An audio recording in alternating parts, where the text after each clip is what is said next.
Bienvenue à cette édition rétrospective de la semaine du Journal de la Ville que nous vous convions de suivre avec beaucoup d'intérêt.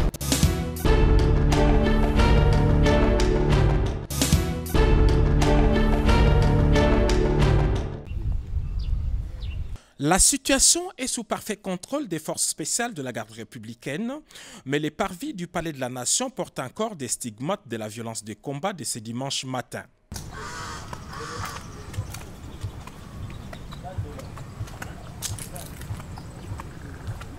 Selon les informations que nous avons recueillies sur place, les commandos avaient organisé son attaque en deux groupes.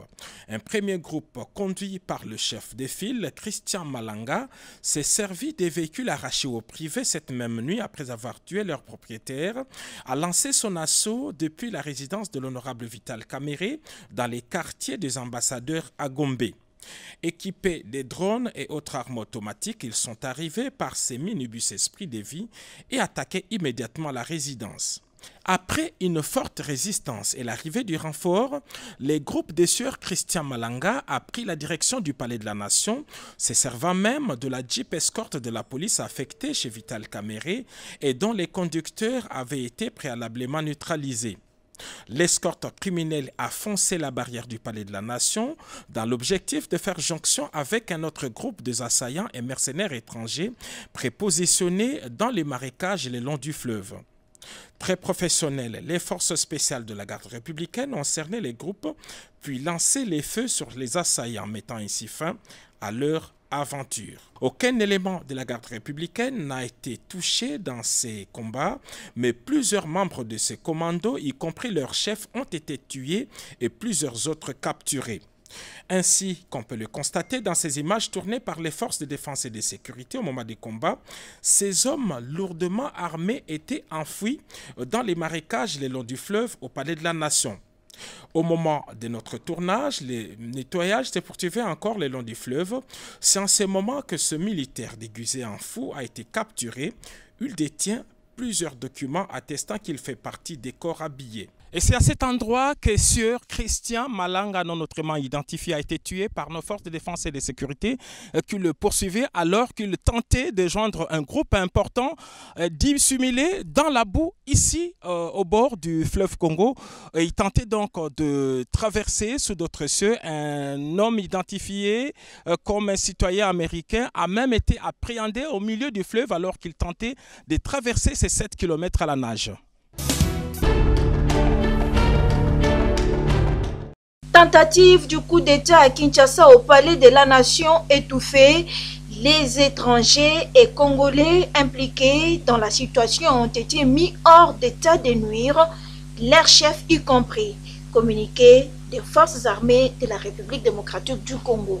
Les forces armées de la République démocratique du Congo portent à la connaissance de l'opinion nationale et internationale qu'une tentative de coup d'État a été étouffée dans l'œuf par les forces de défense et de sécurité.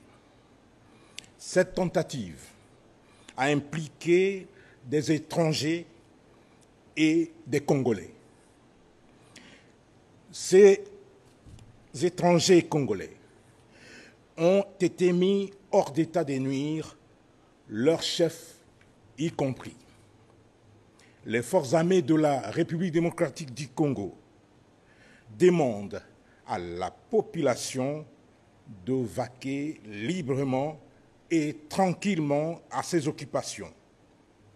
Les forces de défense et de sécurité ont la parfaite maîtrise de la situation.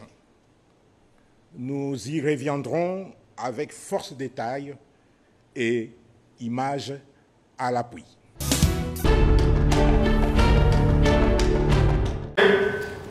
Les scores faibles réalisés par les femmes candidates aux élections du 20 décembre 2023 en République démocratique du Congo et les découragements qui les gagnent de plus en plus sur terrain, le cadre permanent des concertations de la femme congolaise CAFCO qui travaille sur la question électorale de la femme et qui se bat pour la défense de la femme et la promotion de ses droits, a organisé ce lundi 20 mai 2024 un dialogue interactif multi-acteurs sur la participation politique des femmes et la construction du leadership féminin post-électoral. Cadre choisi, la salle Père Boka du Centre CEPAS. Intervenant à ces dialogues, Maître Pacifique Nkunzi a axé son exposé sur les violences électorales, difficultés rencontrées par les femmes sur terrain. Il a attiré l'attention de la femme sur la documentation de toutes les injustices subies sur terrain. Maître Jean-Michel Mvondo s'est apaisanti quant à lui sur le faible engagement politique de femmes aux élections et encouragé ces dernières à s'intégrer massivement dans la politique. Grâce Lula Amba, coordonnatrice d'intérim du cadre permanent des concertations de la femme congolaise. Aujourd'hui, nous sommes là pour remettre sur la table, en tout cas, l'épineuse question de la participation politique de la femme. La CENI avait martelé que ces élections seraient inclusives, mais par rapport à la participation de la femme, nous n'arrivons même pas à 30%, ne serait-ce qu'à 30%, bien que la Constitution parle de la parité. Les femmes se sont jetées à corps perdu là-dedans, mais les résultats ne sont pas fameux, ce n'est pas ce que nous on attendait. Déterminées à aller jusqu'au bout, les femmes exigent l'État congolais à revoir la loi électorale sur ce qui a été décidé sur la femme. C'est depuis 2006 que nous avons la Constitution qui parle de la parité, mais jamais on est arrivé à cette parité-là. Donc il y a la loi d'une part qui n'est pas respectée, il y a d'autre part la vision même du chef de l'État qui n'est pas respectée par les partis et regroupements politiques. Le chef de l'État a reconnu que le paysage politique congolais, en tout cas, est trop masculin et qu'il faut faire un effort pour équilibrer. Équilibrer, c'est quoi? C'est que les femmes aussi puissent se retrouver. Et le CAFCO ne compte pas lâcher prise. Nous disons, on a peut-être perdu un combat, mais pas la bataille. C'est en partenariat avec Open Society Africa Foundation OSA que ce dialogue interactif multi-acteurs sur la participation politique de la femme est organisé par le CAFCO. Les partis n'ont même pas tenu compte de tout ça.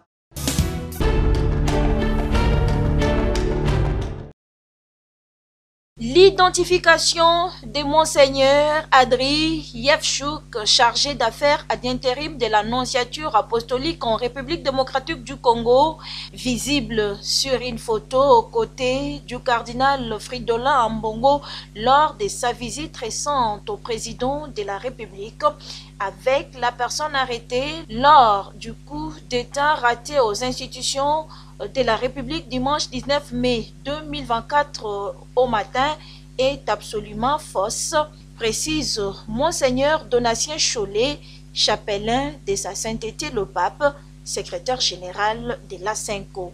Il y a une photo dans laquelle on retrouve M. Christian Malanga entre Monseigneur Otembi, président de l'ASENCO, et Monseigneur Ambongo, alors vice-président de l'ASENCO. Donc, avoir le décor de la photo, c'était probablement en 2017, lors de leur plaidoyer, pendant que le président Kabila était encore président de la République. Et soyez rassurés, ni avant la photo, ni après la photo, personne de ces deux évêques n'a eu un contact personnel avec M. Christian Malanga. 2. Il y a des gens de mauvaise foi qui présentent le chargé d'affaires de l'Annonciature, Monseigneur Andri, qui avait accompagné son éminence le cardinal Ambongo auprès du chef de l'État, avec un des assaillants, un de peau blanche qui a été dans le groupe de ceux qui ont attaqué l'honorable Vital Kamerhe. Il s'agit de deux personnes différentes. Et M. l'abbé Mandio Akuma, qui apparaît dans certaines vidéos abusivement appelé Monseigneur. Après recherche, il s'agit d'un abbé incardiné au diocèse de Lissala qui vit comme un électron libre en Italie.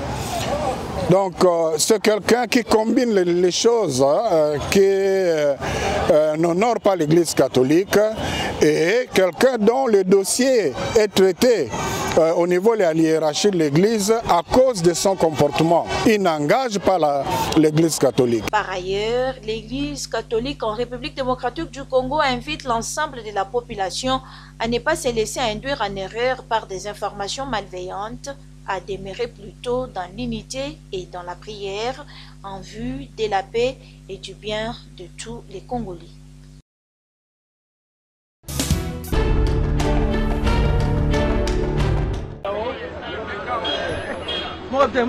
Kinshasa, capitale de la République démocratique du Congo, des patrouilles mixtes FARDC Police lancées ce mardi 21 mai 2024 dans la soirée, et c'est après une réunion de sécurité tenue par le commissaire général de la police nationale congolaise, Benjamin Alongaboni, et le commandant région militaire des forces armées de la République démocratique du Congo. C'est pour renforcer la sécurité des personnes et de leurs biens après le coup d'État étouffé dans l'œuf par les forces de la défense et de sécurité que ces patrouilles mixtes FARDC Police sont lancées.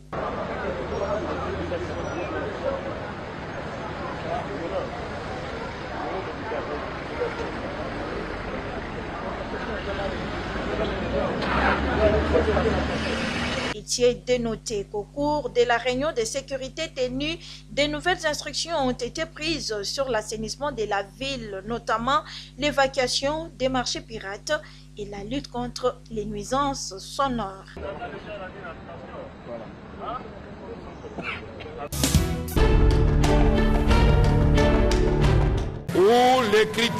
Ça y est, l'Assemblée nationale a son nouveau bureau pour cette nouvelle législature. Les députés nationaux ont officiellement installé les bureaux camérés lors de la séance plénière tenue le 22 mai tard dans la nuit. Ce bureau qui sera désormais dirigé par l'honorable Vital Kamerhe, élu avec 371 voix sur 405 votants en remplacement de Christophe Mosoko Diampuanga, qui lui aussi élu deuxième vice-président avec 379 voix sur 405 votants. Dans son premier discours au perchoir de la Chambre basse du Parlement, Vital Kamerhe a de prime abord remercié son Dieu et les chefs de l'État avant d'insister sur l'insécurité qui règne ces derniers temps en République démocratique du Congo.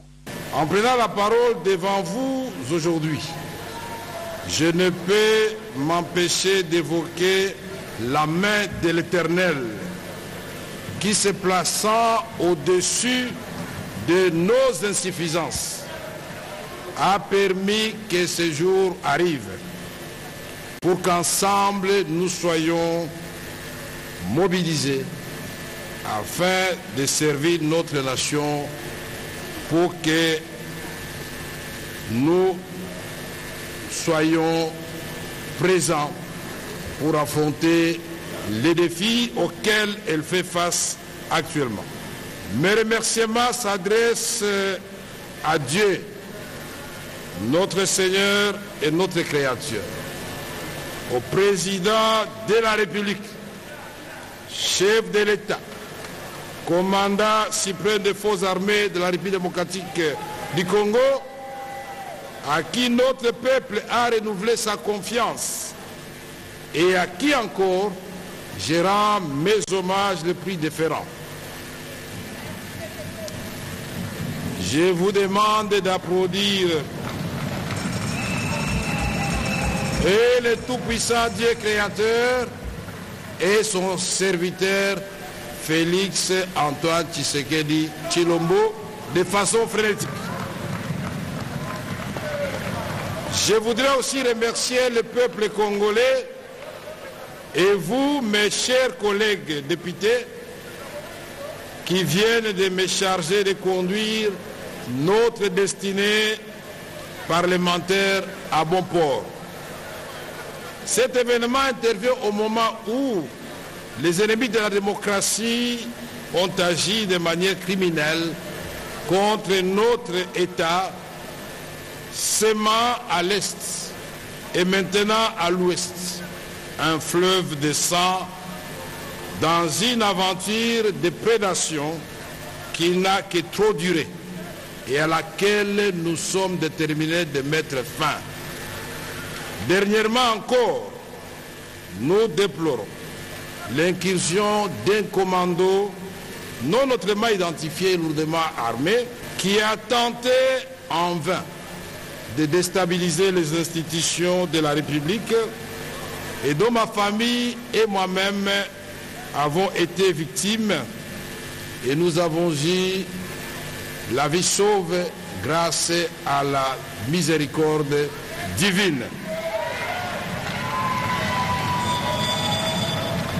Notons que l'honorable Isaac Jean-Claude Chilumba est élu au poste du premier vice-président, l'honorable Jacques Njoli élu aussi au poste de rapporteur, l'honorable Dominique Mundongo élu rapporteur adjointe, l'honorable Chimène Polipoli élu questeur et elle sera secondée par l'honorable Nema Peneniye comme questeur adjointe.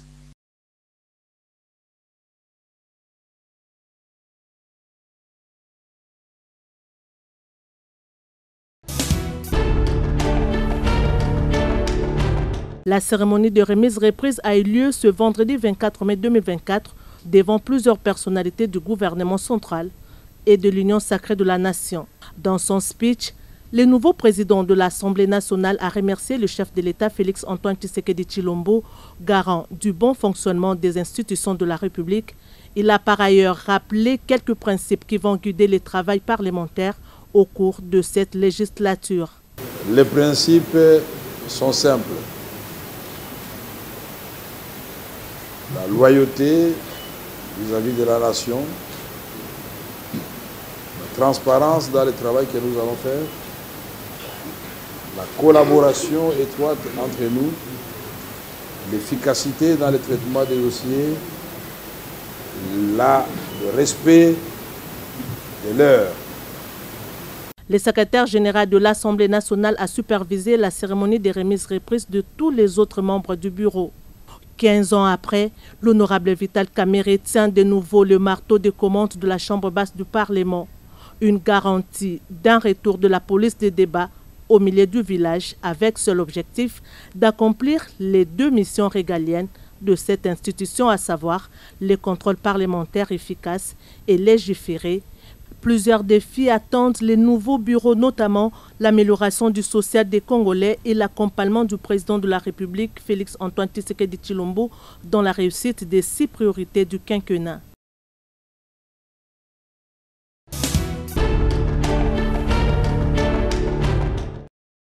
Quel est le pourcentage réservé à l'éducation en République démocratique du Congo? C'est quoi le quota de l'enseignant? Dès le début de la nouvelle législature, Assemblée nationale, les syndicats de l'international des syndicats veulent avoir une porte d'entrée afin de faire entendre la voix de l'enseignant au Parlement et que la situation de l'enseignant et de l'éducation en République démocratique du Congo change. Raison pour laquelle ce vendredi 24 mai 2024, les syndicats de l'international des syndicats ont sensibilisé l'autorité budgétaire Assemblée nationale à travers les honorables députés élus amis de l'éducation. Cadre choisi, la mutuelle de santé des enseignants de l'EPST.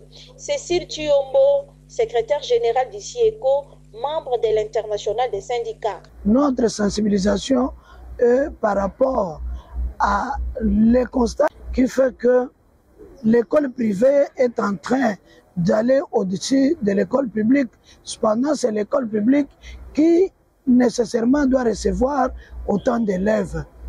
Les élèves, les étudiants et voire même les enfants récupérés par les centres sociaux.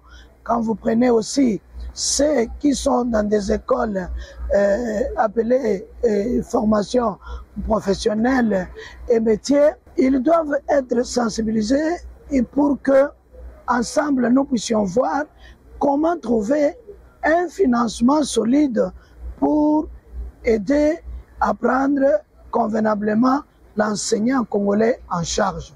Et les élus amis de l'éducation en République démocratique du Congo, témoins de plusieurs orientations levées par les syndicats membres de l'international des syndicats, à l'occasion s'expriment. L'objectif était au début de la législature qu'ils aient une porte d'entrée un ancrage au sein du Parlement. Et nous, en tant qu'élus amis de l'éducation, nous avons répondu avec honneur à cette invitation. Là, nous avons été favorables à plusieurs orientations levées, notamment le fait que nous devons porter au plus haut niveau la question syndicale. Qui dit syndicat voit le développement du secteur de l'éducation, qui passe par l'enseignant lui-même, ses conditions socio-professionnelles, mais également ses conditions sociales chez lui au foyer. Nous tous, nous savons un peu le rôle que joue l'éducation dans le pays. Et nous, en tant qu'autorité budgétaire, nous avons été sensibilisés à ce que le budget tienne compte de cette réalité. Pour suivre la situation d'Hébré, un point focal syndicat membre de l'International de l'éducation devrait être mis en place avec pour mission entrer en contact avec la commission sociale au Parlement pour un lobbying sur la situation de l'enseignant et de l'éducation en République démocratique du Congo.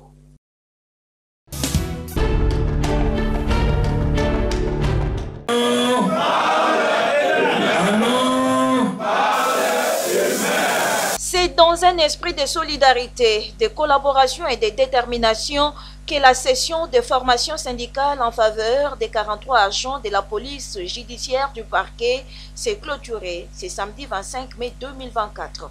Organisée par le syndicat interministériel de la réforme de l'administration publique et interprofessionnelle SIRAP, cette session de formation a permis aux participants de renforcer leurs capacités, compétences et cohésion en matière syndicale. Formation donnée pendant 7 jours, soit du 16 au 24 mai 2024. Très flattés, les bénéficiaires de la formation remercient le SIRAP et promet de relayer et mettre en pratique les acquis de cette formation syndicale. Aujourd'hui, nous sommes heureux de nous avoir accordé cette chance, possibilité et moyens. Nous qui étions autrefois méconnaissables au sein de notre institution publique de l'État, le SIRAP nous a accordé ses bras. Prenons la parole à son tour le président du SIRAP, l'ingénieur Paul Yapai Makengo, relève le caractère combien important de cette formation. Nous avons exploré ensemble les rougeards complexes du monde syndical. Nous avons débattu, réfléchi et appris les uns les autres comment fonctionnent les syndicats. Nous avons renforcé nos compétences, affûté nos arguments et nourrir notre engagement pour la promotion, la protection des intérêts socio-professionnels des agents de la police judiciaire des parquets.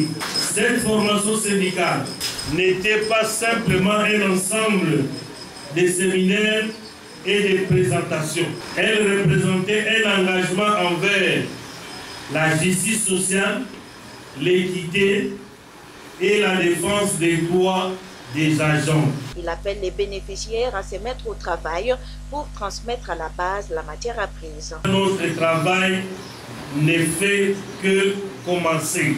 Nous retournons auprès de votre section syndicale et votre lieu de travail pour apprécier la mise en œuvre des nouvelles connaissances syndicales que votre détermination a renouvelées.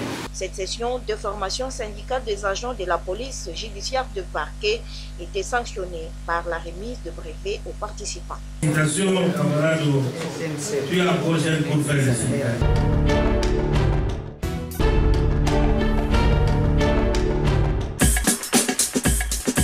Fin de cette session d'information rétrospective de la semaine du Journal de la Ville. Merci de nous avoir suivis et déjà, nous vous disons bon début de la semaine.